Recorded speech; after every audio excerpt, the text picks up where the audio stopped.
देखो अपन कल की क्लास में क्या किया था, युक्ति प्रमाण के बाद में युक्ति प्रमाण के क्वेश्चन किए थे, फिर उपमान प्रमाण किया। देखो फिर मैंने इसमें अशुद्ध लिख रखा है, अनुमान प्रमाण लिख रखा है उपमान की जगह, तो इसको भी मैं सही कर दूंगा पीडीएफ में। तो उपमान प्रमाण अपन ने कर लिया था कंप्लीट। ठीक है, उपमान प्रमाण के उदाहरण, उपमान प्रमाण के टाइप्स और आयुर्वेद में उपयोगिता। फिर मैंने बोला था कि अन्य प्रमाण जो अदर प्रमाण है, जैसे कि अर्थोक्ति है, अनुपलब्धि है, संभव है, चेष्टा है, इनके बारे में छोटा छोटा इंट्रोडक्शन आपको होना चाहिए कि किसको बोलते हैं। तो आज अपन वो कर लेते हैं। अर्थोपलब्धि या अर्थ प्राप्ति प्रमाण। मैंने जब प्रमाण का इंट्रोडक्शन करवाया था तब ये सारे प्रमाण बता दिए थे, लेकिन लिखाए नहीं थे, बोल के बताए थे। अब मैं थोड़ा सा लिखा दिया, दो दो लाइन लिख रखी है इनमें, तो आपको बता दूं मैं क्या क्या लिख रखा है। आचार्य चरक ने इसे अर्थ प्राप्ति नाम दिया। जहाँ एक वर्णित विषय से दूसरे अवर्णित विषय की सिद्धि हो वह अर्थोक्ति है। जैसे अपन ने 4 तरह के सिद्धांत पढ़े थे ना, कौन कौन से सिद्धांत थे? सर्वतंत्र सिद्धांत, प्रतितंत्र सिद्धांत, ठीक है। फिर तीसरा कौन सा था? अधिकरण सिद्धांत। अभ्युगम। फिर फोर्थ था अभ्युगम सिद्धांत। अभ्युगम सिद्धांत। हाँ, तो उसी तरीके से ये कौन कौन से सिद्धांत की तरह ये मैंने बताया था आपको, बताओ। अधिकरण सिद्धांत की तरह ये, कि जिसमें एक विषय की बात हो रही हो लेकिन दूसरे का ज्ञान हो गया। जैसे यस सर। यह रोग संतर्पण साध्य नहीं है, इसलिए अपतर्पण साध्य है। मतलब अगर ये रोग संतर्पण यानी कि व्रण से ठीक नहीं होगा तो अपतर्पण से ठीक हो जाएगा। अपन को पता लग गया भाई ये रोग संतर्पण साध्य नहीं है, इसका मतलब क्या हुआ?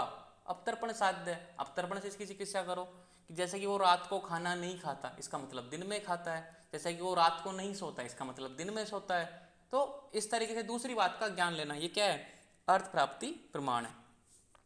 अब दूसरा है, यह हो गया उदाहरण। अनुपलब्धि या अभाव प्रमाण। इस प्रमाण के द्वारा हम वस्तु के अभाव का ज्ञान होता है। अभाव प्रमाण द्वारा किसका ज्ञान होगा? वस्तु के अभाव का। मतलब जो चीज़ है ही नहीं उसका ज्ञान मिलेगा। जैसे टेबल पर पुस्तक नहीं है, अब टेबल पर पुस्तक मुझे दिख जाती है आंखों से, लेकिन टेबल पर पुस्तक नहीं है। जैसे मैं जाके बोलूँ किसी व्यक्ति को, जा मेरे रूम से जाके कुछ लेके आ, और बोलेगा सर रूम में तो है ही नहीं, तो मतलब उस वस्तु का उस पर्टिकुलर जगह पर अभाव। ठीक है। न्यायिक इसे प्रत्यक्ष प्रमाण के अंतर्गत समाहित करते हैं, क्योंकि भाव व अभाव दोनों का ज्ञान इंद्रिय ही करती हैं।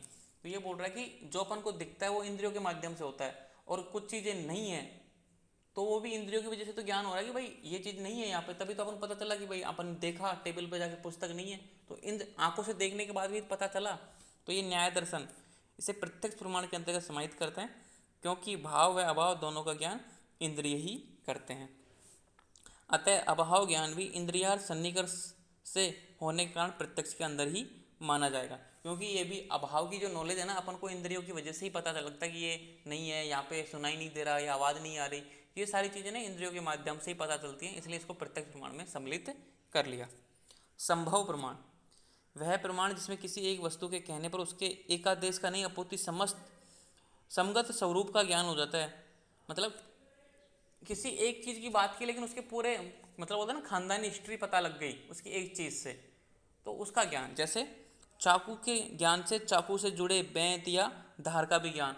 मतलब चाकू, आप चाकू का नाम लिए तो आपके माइंड में एक इमेज आ गई, कैसा चाकू, जैसे आपने यूज़ किया सब्जी काटने में यूज़ लिया है, या फिर आपने ऐसा कोई डेंजर टाइप का होता है ना, एकदम खतरनाक चाकू देखने ही डर लग जाए, ऐसा चाकू देखो तो उसकी धार को पता लग जाता है आपको, कि कभी आपकी उंगली कट जाती है मान लो सब्जी काटते समय, तो उस धार से आपको होने वाले नुकसान का भी अनुमान हो जाता है। तो ये संभव प्रमाण। अब देखो चेष्टा प्रमाण क्या है? चेष्टा व आकृति द्वारा ज्ञान प्राप्ति। जैसे गूंगा व्यक्ति बोलता है ना कि भाई खाना खाने की इच्छा कर रहा है, जैसे बालक वो रोता है, इशारे करता है, उससे पता लग जाता है कि पानी पीना चाहता है, मम्मी के पास जाना चाहता है। ठीक है। मूक व्यक्ति यानी गूंगे व्यक्ति के चेष्टा द्वारा ज्ञान होगा कि वह भूखा है, वो इशारे करेगा अपने हाथों से, तो चेष्टा कर रहा है वो समझाने की, तो ये चेष्टा प्रमाण। फिर है परिशेष प्रमाण। किसी वस्तु समुदाय विशेष से उसमें अवांछित वस्तुओं को पृथक कर वांछित वस्तु को खोजकर प्राप्त कर लेना परिशेष प्रमाण कहलाता है। कैसे? किसी एक व्यक्ति को किसी जन समुदाय में से ढूंढ निकालना।